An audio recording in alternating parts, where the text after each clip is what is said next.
degdeg Mareykanka ayaa soo bandhigay wixii ku qornaa biilkii ambaba kiiskii Somaliland ee aqoonsiga. Waa kuma ninka Somaliland mooye cid kala sheegan kara. Waa kuma ninka gobonimo mooye wax kala sheegan kara ee Somaliland ahayn. Waa kuma ninka dawlad iyo calan madax bannaan sheegan kara ee aan Somaliland ahayn.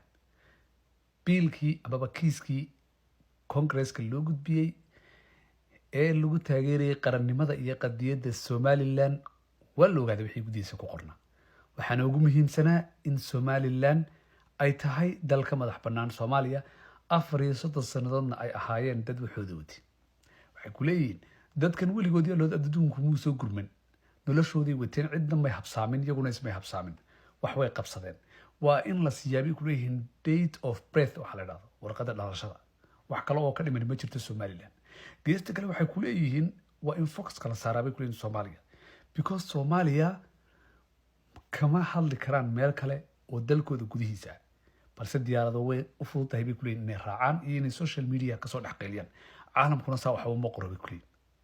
war Somaliland wararka wax samaystay nin kasta ninkii wax samaysto wax ku darsaday maxaa raga inoo diiday ku leeyihiin Mareykanka inaan wax ku darsan. taa ka soo gudub ta kale Soomaaliya waxa lagu daray 2025 wadamada aan loo safri karin.